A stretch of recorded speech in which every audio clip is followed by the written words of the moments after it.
Hello, everyone. Welcome to our live Japanese tea sessions. My name is Simona. I'm the president of the Global Japanese Tea Association, and I'm very glad to welcome you to our second session. So, today we are going to have a guest from Germany, Susanne Lang, who is the founder of Horenso Consulting. And we are going to have a chat with her about her story towards Japanese tea, her current activities, and what is happening with tea in the hospitality industry. So, if you are listening to us, please cheer for us, ask us questions, send us comments, and we will be glad to read them out and have you involved as well. So, now, big cheers for Suzanne. And there we are. Hello, Suzanne. Hello, konnichiwa, grüß Gott. How are you doing today? Very good. It's very raining, so perfect weather to drink tea. Okay, yes, true. In Japan is also the almost the start of the rainy season, so I think we will have plenty of cups of tea coming. I Yeah. think so. And I see you have prepared very nicely the tea and the teaware, so very exciting to hear and see what you have today. I think at the beginning there might be people who are meeting you for the first time, so if you could just introduce yourself in a few words, what you do and where you are, and then we can get started with all of it. Sure. So my name is Susanne Lang. I actually used to work a lot in hotels and hospitalities, and I had the chance also to travel around. I was in Switzerland, I was in Dubai, Mhm. America. I have been working in Japan as well. I think we come to that a little bit later. And this is how my interest to tea has been awoken. And when I was back in Germany, I actually worked as a sales manager for a tea company. And but it was more about sales. So my knowledge about tea was like that much. Mhm. And it just kept me thinking that tea is such a variety and can be used in so many different ways that I decided in December 2019 to start my own company, mainly focusing about tea seminars, and bring that to hotels and restaurants. So Mhm. that's what I'm trying to do. Great, amazing. And yeah, I from our earlier chats, I know that you have a lot of very wide experience, and I think we all will be interested to hear about your experience across the world in the hospitality, and also more closely towards the tea. So how it all began, how it all started, and what were your steps? Because I think there are quite a few people who are interested in tea, and especially now when we are kind of pausing and trying to find our passions, trying to find new answers, how to actually go forward with tea. So it would be great if you could share what was your beginning with tea. How did you discover it? Sure. Actually, it didn't start in Japan. It started more with Turkish people. So when I was in Dubai, there were a lot of Turkish people. Everybody was like always drinking tea in the little cups. And it was never only about drinking tea, it was always about being together, sharing some stories and some tea with a family. And this is actually everywhere around the world. So tea connects people. So that was already my connection to tea, that you just take your time and you sit down and you don't rush it like what you maybe do with coffee. And I think that moved me forward. And then, of course, when I was living in Japan and working there, tea was like everyday life. So you were drinking it mornings, lunchtime, evening. It's like water, but once again, behind every tea was a story, and every tea was used for a certain dish. And I be honest with you and to everybody, Mm, I was there for 2.5 years, and still my knowledge is very small, because I think you have to grow up with it to really understand what tea means and how big the impact can be. So this is how it all started. And I also realized there's more of a culture with tea, where I wanted to go deeper mm, and really find out why people all around the world are so fascinated with it. Amazing. Amazing to hear that, that was your start. And tea is such a multicultural item, I would say, or it is available almost everywhere, and each culture has its own habits and ways. And since we have so much experience with different cultures, I think today we also want to hear what your take is on what you take from one culture, what you take from another culture. So I wonder, you said the beginning of all of it was in Dubai, right? So how would you describe the tea culture there a little bit more, a little in more detail? Like, what have you noticed? What have you taken from there? What It's inspired you to start with it? it's really like I said, in Dubai you have many different cultures and all living in Dubai. Of course, you have many Turkish people, Arabic people, and for them the tea is also really a big part of it. And like I said, I just noticed that when you drink tea, you start telling stories. When you drink tea, you can connect with other people. And they also have, of course, they drink more black tea and a very strong one, but they have just like Japan, China, Taiwan, wherever you go, you have basically such a culture about tea, which was born hundreds of years ago and is like giving away generation to generation. So that kind of fascinated me. However, um, I was not yet where I am right now. So I think really once I've been to Japan, this is when it kind of clicked. So in Dubai, tea was something nice and enjoyable, but Japan was really the starting point where I was just hooked for tea. Right. And yeah, I think we are also interested in the experience in Japan. And you said you spent a couple of years. Most people do want to come to visit Japan and to experience what this country has to offer. But I think it is quite a different experience if you are actually in the country for longer and if you work there and you see the culture, the society from a little bit more deeply. Mm, Especially that you worked in hospitality, right? yeah. That the area that Japanese people are known to be quite advanced in. So I wonder what was your experience with that and how easy was it to adapt to the Japanese ways, while as well learning about tea and getting more involved with tea. Mm. Um, Very interesting question. I was coming from Dubai to Tokyo. I was working for Hyatt. So for people who have been to Tokyo, I was working the Roppongi Hills Club, which is a private membership club. So although I was with an international company, I was thrown into a company which had about 250 employees, and there were exactly four people expats.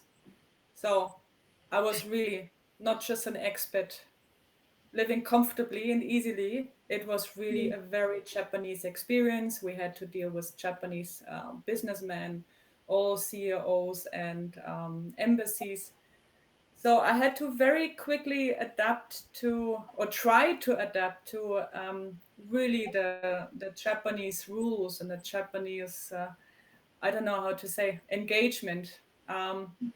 So I had very good teachers, and I'm very, very thankful. So I had a couple of people who really had a lot of patience, because I think being so in the Japanese culture, um, it's not easy. And they had a lot of patience, and they were teaching me every day.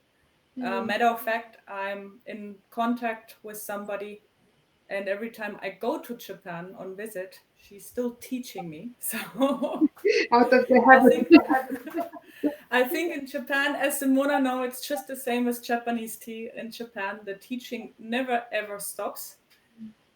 So you think you do something right in Japanese culture, and the next day you just completely blew it, and you completely do it wrong, and you start all over again. So I think it's the same with tea. You think you know a lot, and actually you just know very little, and every day you have to learn. So I think I was very it's a very nice life in Tokyo as an expat. You can live very comfortably and really discover great things. And at the same time, I had this mix of really being thrown into Japanese culture and Japanese tea culture. Maybe one thing which is also nice, I was there for my interview and I had only 1.5 days. I knew nothing about Japan. And sorry, we have some noise going on. I'm sorry. That's actually in my house, so I apologize. No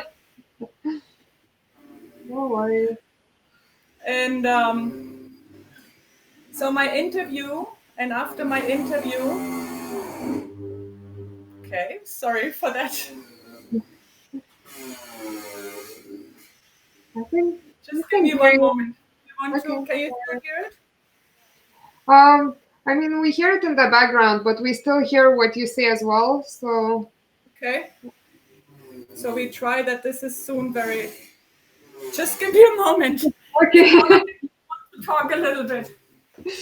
All right. So, actually, I guess I will use the chance to say hello to the people who already put hello in the chat. So, hello, Senia, and hello, Nicola. Thank you very much for watching our interview live.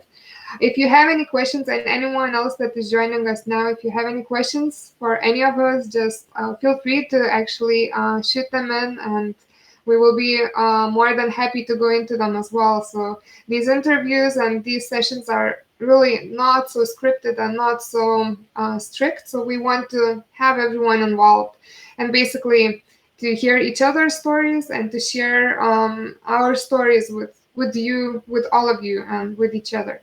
And yes, this is only the second time, so some things unplanned do happen, and I think we just accept it and then we go forward. And it's always easy with tea. Uh, anything can be a good excuse for tea. So while we wait for Suzanne to come back, I think the noise is down a little bit, so I think we should be able to continue. Oh, So we okay. try. Have you back? No Sorry, worries. hopefully the noise will stop. Yeah, Let's see. noisy neighbors or something. Yeah. Well, it's all right. We just keep going. So, Exactly.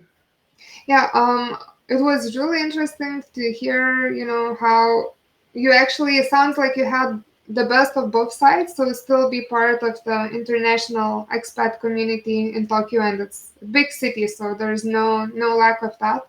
But also being just a few foreign people in a big company, all Japanese, you could experience and you could immerse fully, I believe, in this culture.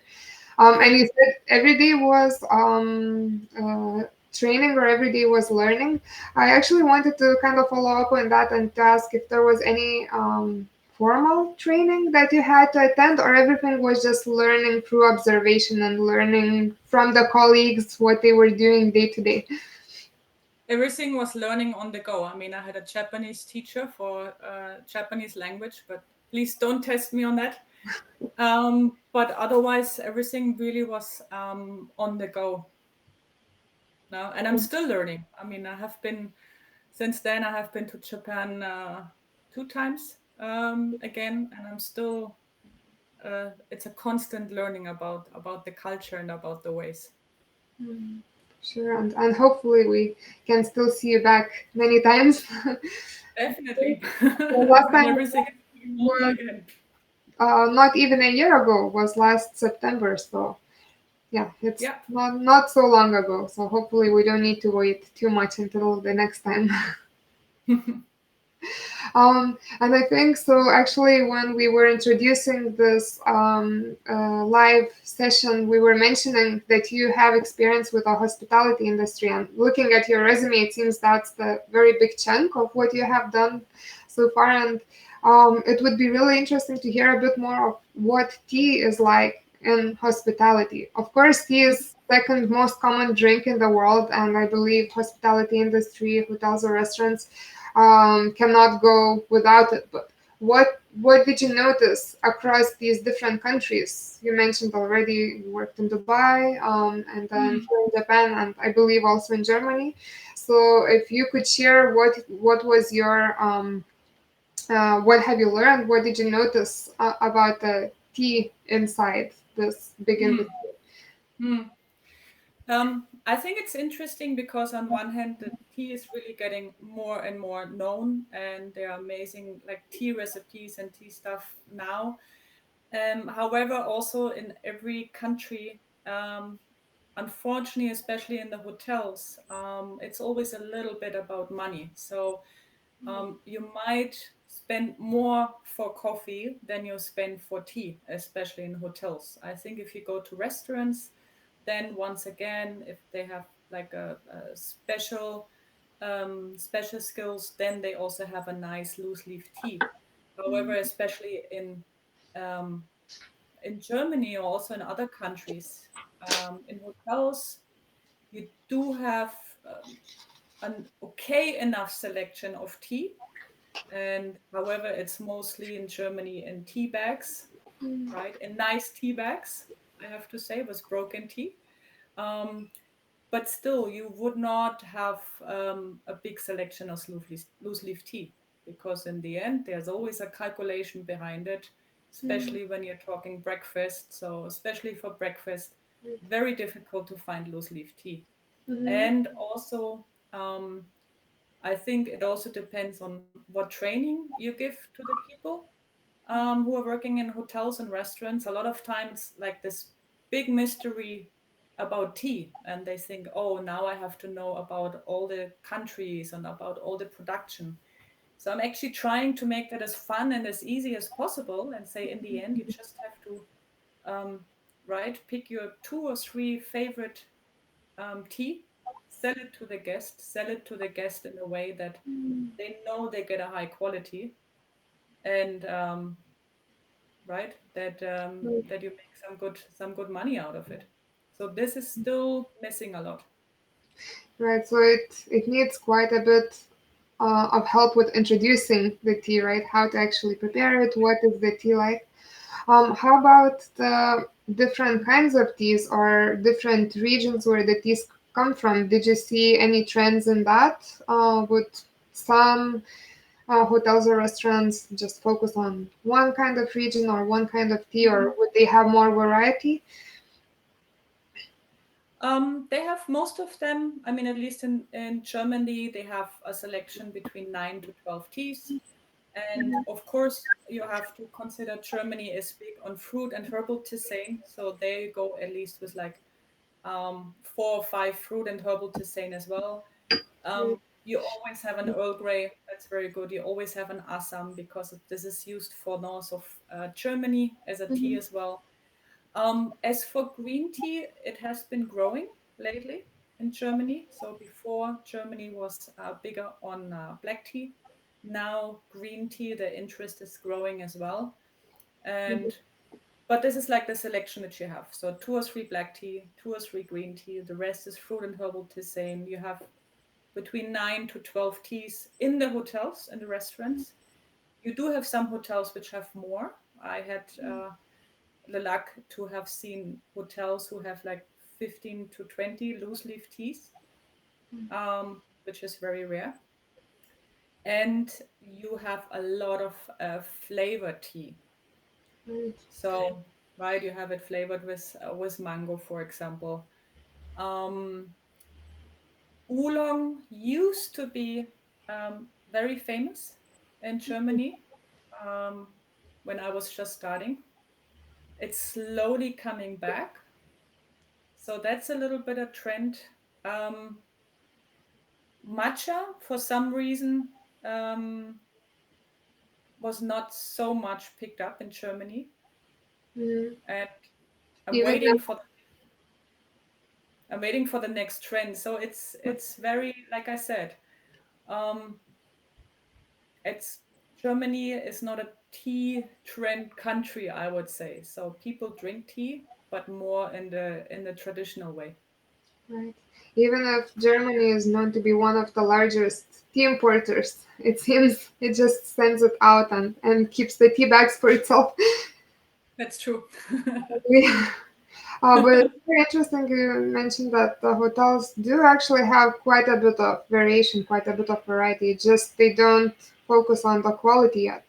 I wonder if there's any interest in that because you said you started working with this Mhm. industry and help them with their teas. So is there interest to look into loose leaf teas and higher grade teas, and help their guests or their customers to have a better experience with that? Mm-hmm.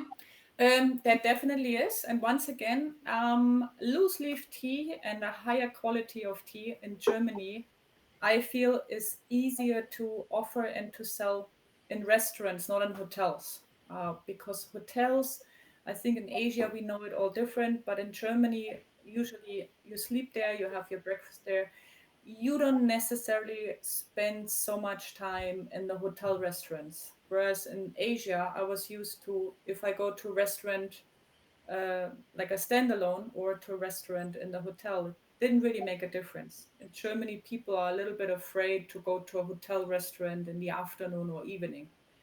And that's why they don't feel that there's much value behind it if they have a huge tea selection, if nobody's coming. In the restaurants, actually, this is where I see a wider variety of loose leaf tea.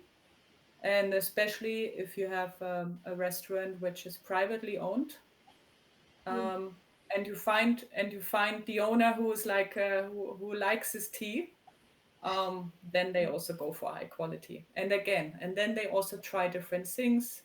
They're not going for flavor tea; they're really going more for the pure tea. So that makes it easier.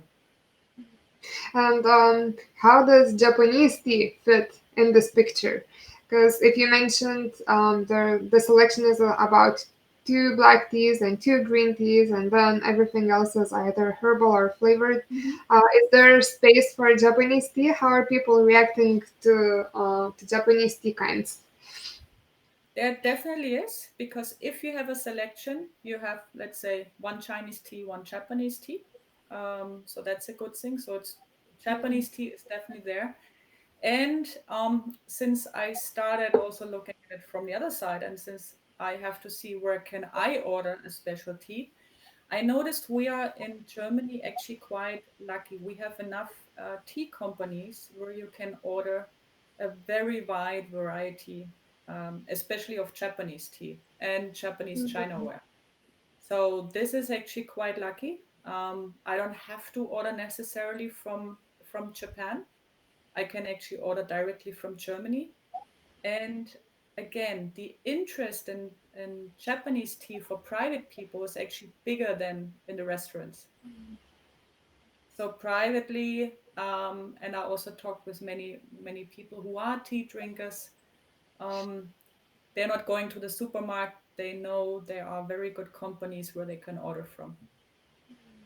So the interest for private people has definitely grown a lot in the last couple of years, Mhm. which is good, which helps That- us. That's a great trend. That's good to hear. We are sometimes a little bit here in a tea bubble. So Mm. of course, surrounded by people who love Japanese tea. Of course, in Japan, still the situation is not great and there are struggles. But it's easy to find people who like tea, and sometimes we don't realize how other countries do with their tea. So it's good to know that Germany is opening up and getting more interested, and hopefully that will spill over into wider acceptance of all teas, including Japanese tea. Great.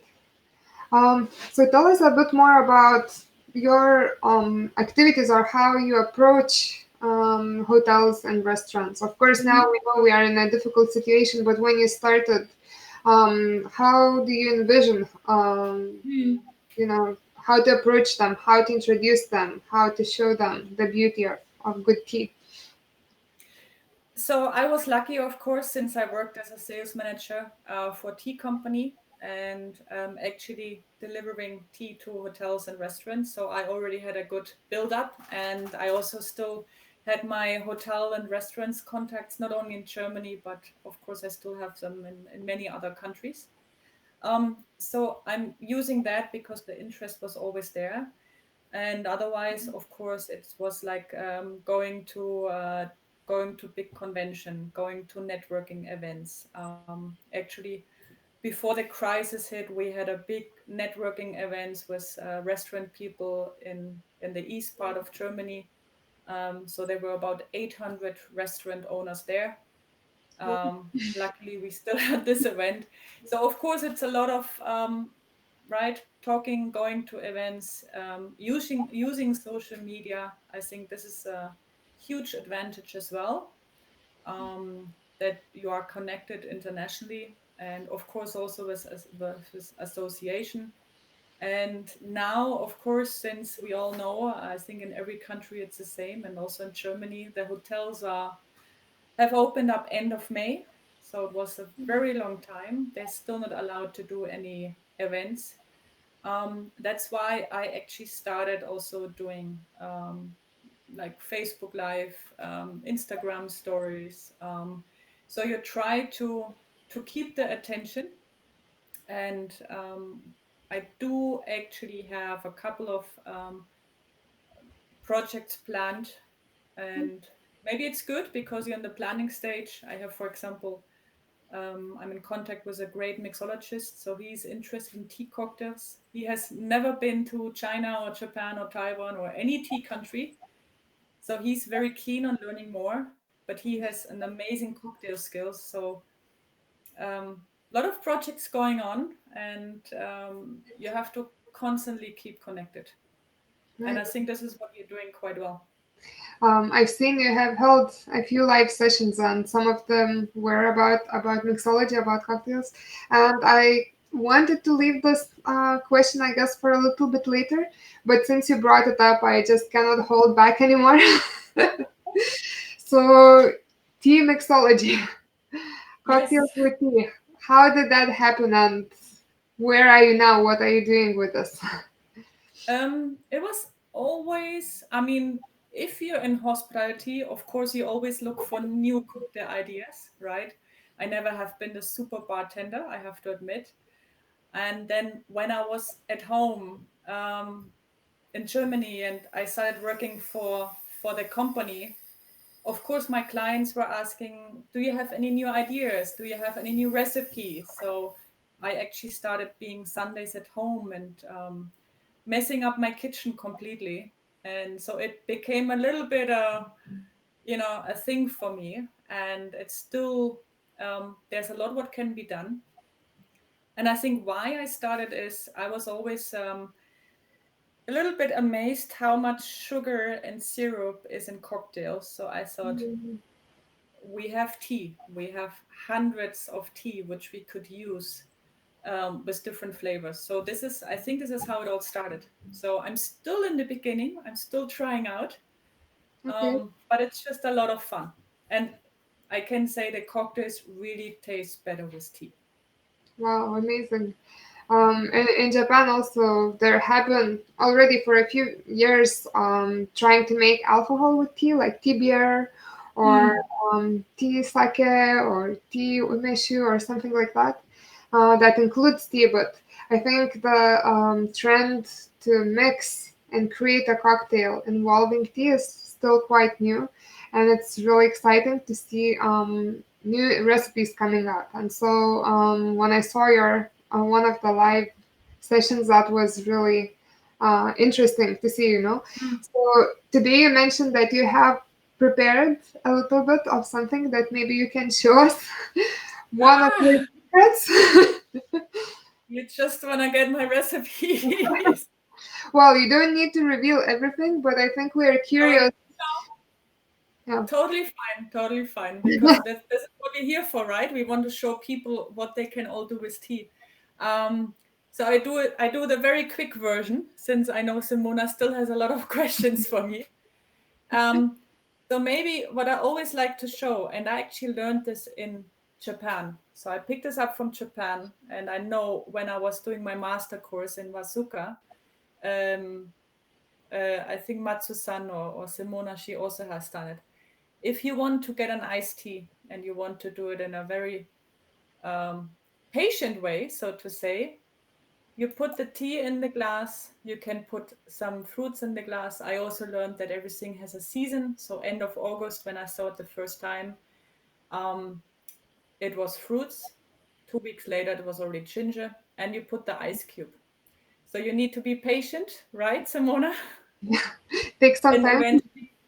eventually you have a very intense iced tea. If you want to do it a different way, you brew the iced tea or you brew the tea. You wait 2 minutes. You put ice cube on it to stop the brewing. You keep the color. You keep the taste. It doesn't get bitter. So this is I have said every day, and it's just very nice to show as well. And you have Um, some, you have a slice of something there. Is it? I have a slice. Sorry, I have a slice of blood orange actually. Okay, and that's Right. a nice addition. That's a nice addition, and that's just something nice if you really want to have almost like a tea shot. And you don't need to have tea with flavor. You can basically put the flavor yourself. So it really works that the flavor of the blood orange it will go into the green tea. So I guess I have to take it tomorrow how to taste it. Um, what else? Actually, if you want to make something very quick and a little bit different, you can do a Moscow Mule, which I also was drinking a lot in Japan, and I still have the Moscow Mule cups here. I have some ice inside already. Um,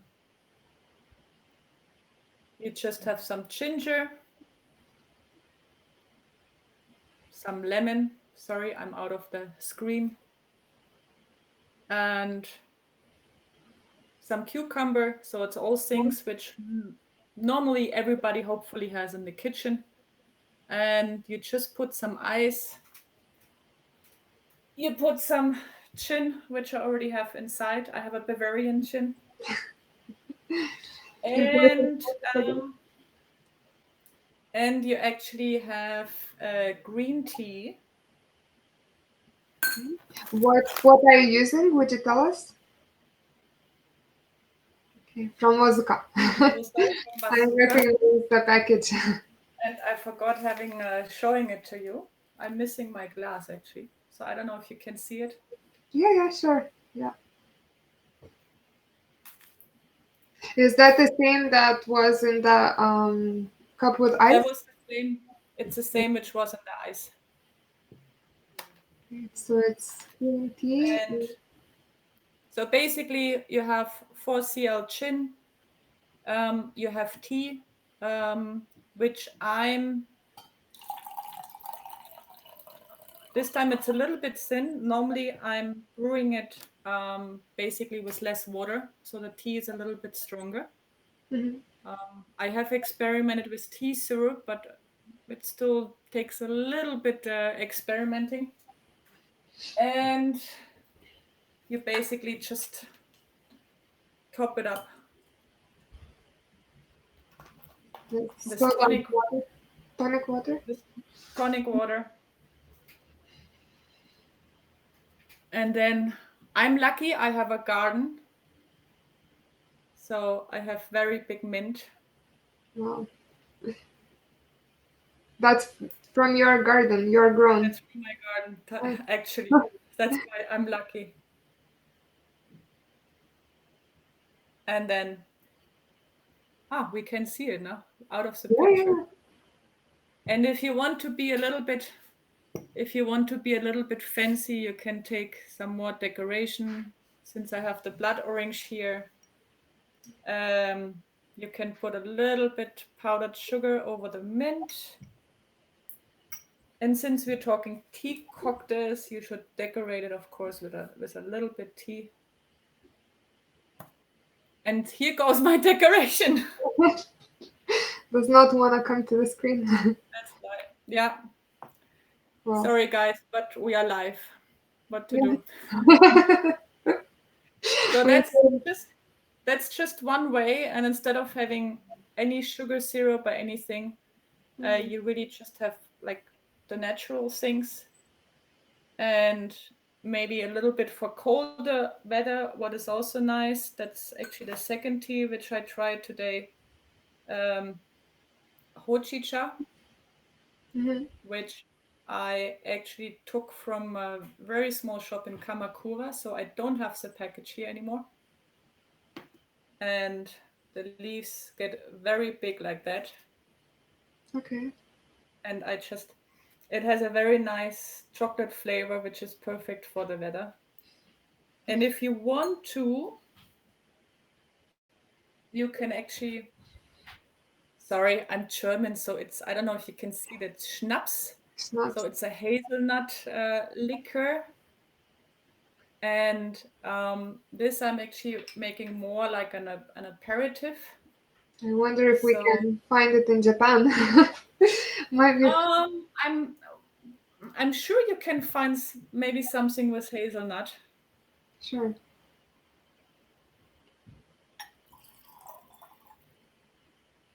So this is more like an aperitif, and Okay.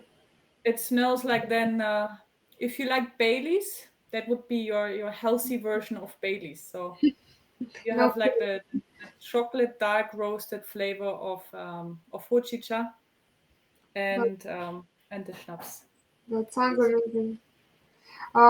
For the teas, so you showed us the cold brew or ice brew of green tea of Sincha.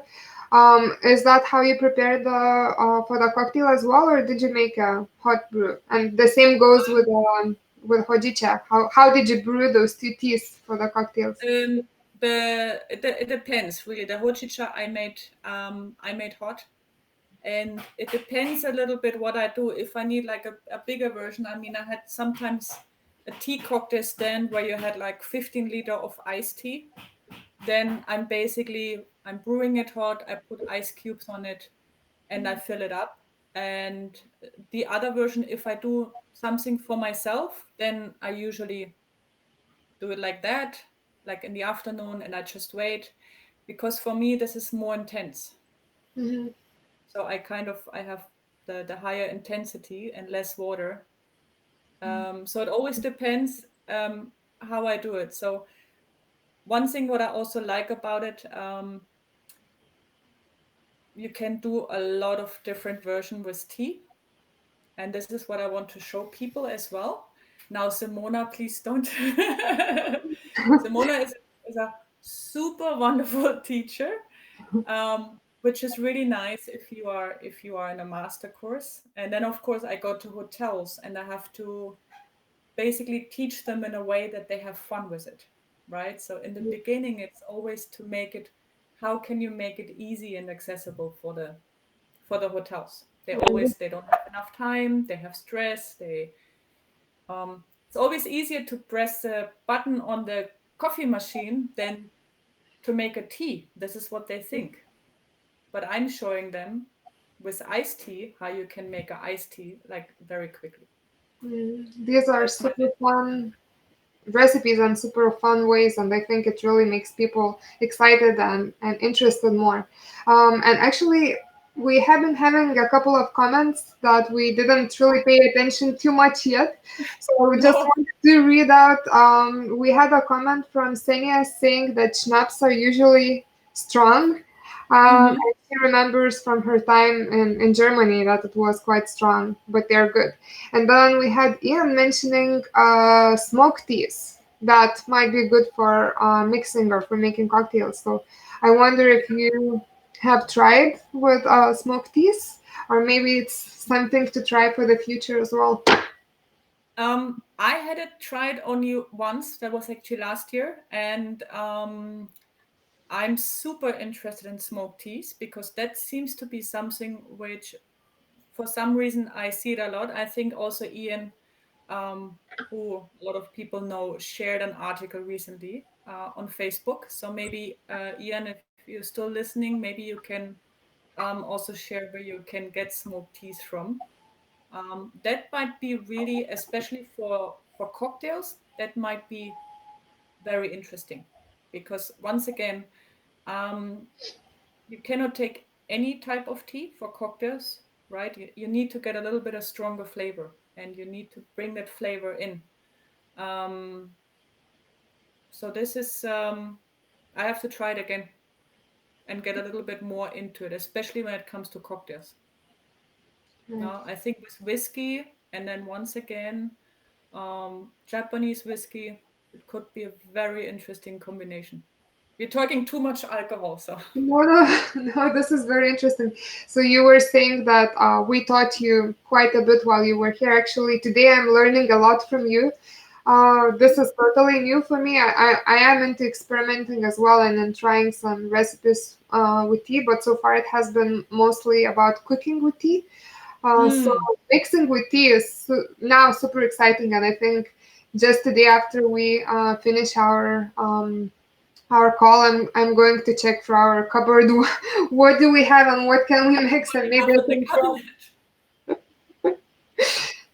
Yeah. I So think tea is very forgiving, right? Also with cooking, that's another thing. I haven't got so much into it, and since Xenia is still watching, I think she's the queen of recipes. I can only recommend that. Hi, Xenia. No, but I noticed you just have to try. I would have never thought that I do that. Sometimes it works, sometimes it doesn't. Um, I made ice cream from Longqing, which is a Chinese tea, which was horrible, so I had to throw it away. I think the what I want to also tell that um, you can just try it, right? You cannot go wrong. And if it doesn't taste good, you take the next one. But this is the perfect way um, to taste new teas.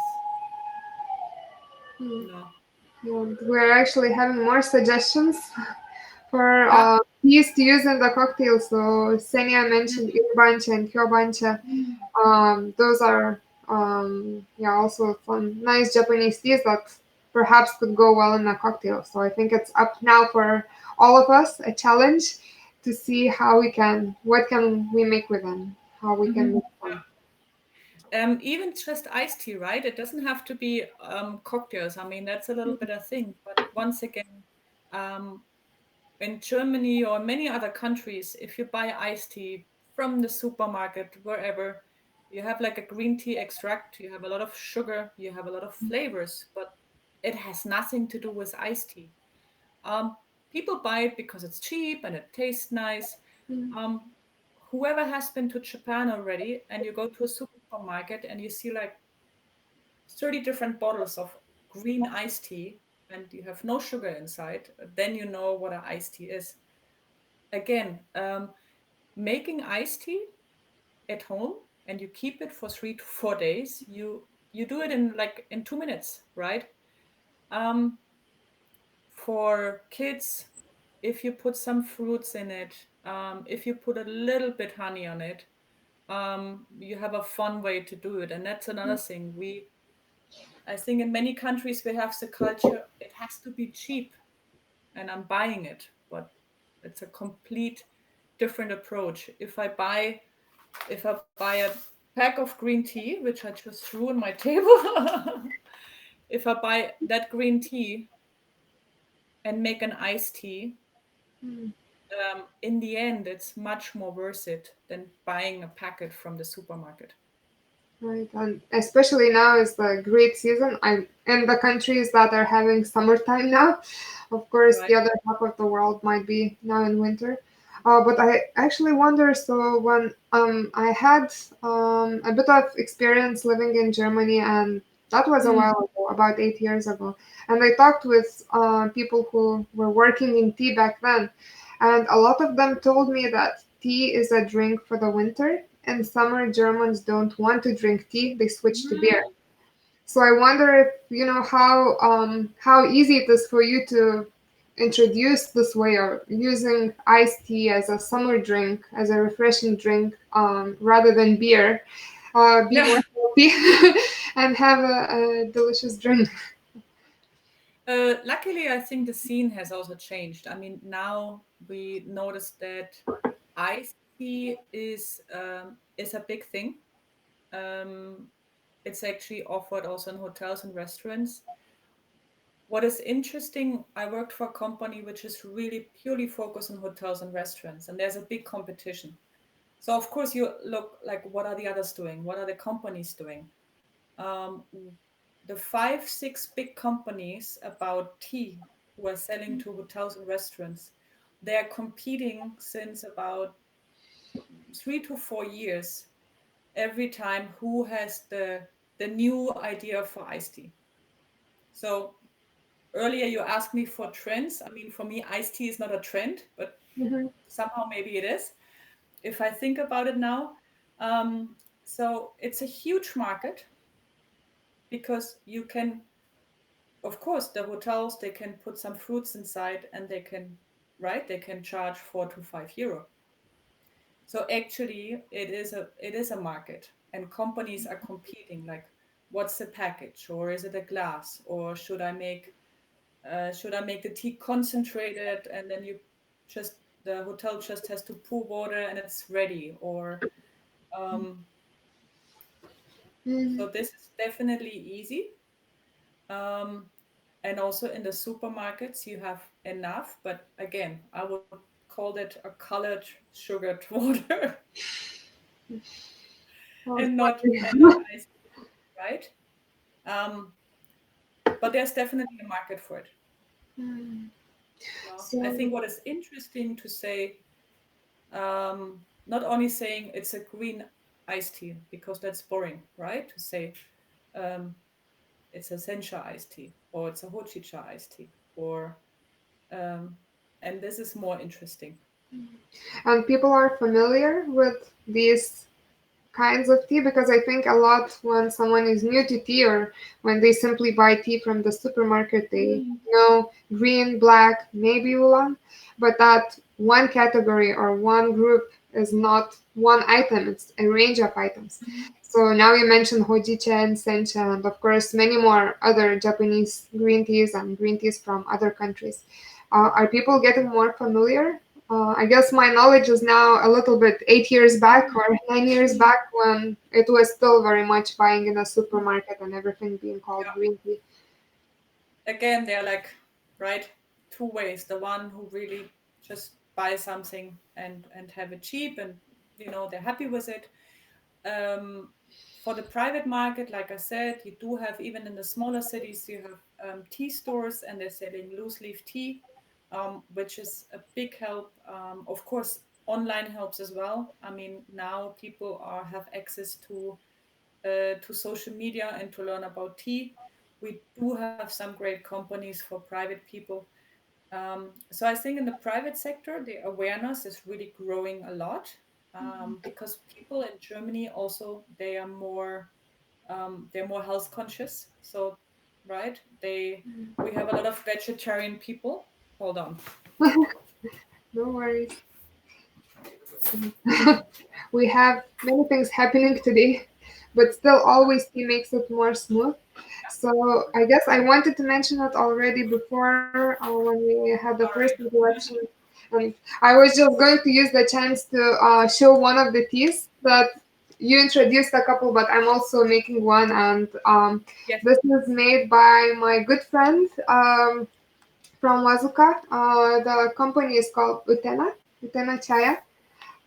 So very beautiful packaging, and so the tea farmer, the lady, was actually my housemate a couple of years ago, and so this is the first time for her to make um, the tea from her family tea farm. So she gifted this package to me to try, and today was the very first time for me to try her tea, and I really enjoy it. Very very smooth, very nice. So if anyone who is listening today would be interested to try, just let us know. We can share it with you. Yeah. And back to Suzanne. Sorry, we had the pause. That's totally okay. I have to apologize because the noise continues. So I hope you still can hear me. I have to We speak a little managed. bit. we have to. I'm so sorry. That's something which I didn't expect today.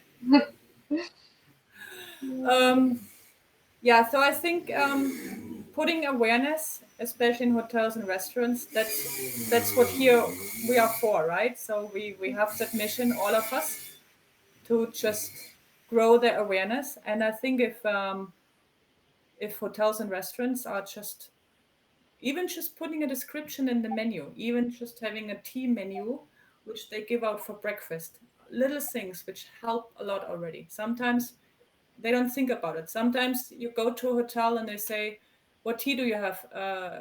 Green tea and black tea, right?" There could be a stand, there could be information, there could be a tea menu. You can give it out. You can display your teas in the lobby in your restaurant. So you have a lot of stuff which you can do. And I think this also depends then on the tea company who are selling it, or if I'm going and doing a seminar, I can look at that and say, why don't you try this and that? Which in the end, of course, I also want to help achieve the hotels making more business with tea, right? So it's Sure. not only for the show of it. In the end, it's also to make business. And if the two can work together, is always good, right? So very exciting to hear about your activities, and I wonder if you could share with us any future plans, or because we are kind of coming closer towards the end. So, what are your current activities? What people can get involved with, and Mhm. how can everyone keep in touch? Sure. So it changed a little bit, of course. In the beginning, when I started, my idea was only hotels and restaurants, and then came the big C for all of us. So, and then I started really also putting out awareness for private people, right? Because I said, if you do something on social media, if you do cocktail recipes, you can do that for private people as well. So I think this is what I have right now. I still want to I still want to continue approaching hotels and saying how to raise more awareness. Um, Tea cocktails is still a matter. The summer might be difficult. Once again, this is something which nobody could see. But in the end, what I really are interested in doing is you have a catering, you have a wedding, you have an event. Instead of you having your usual cocktails, you have maybe a tea cocktail. And having seminars again, which can be done for hotels and also private people.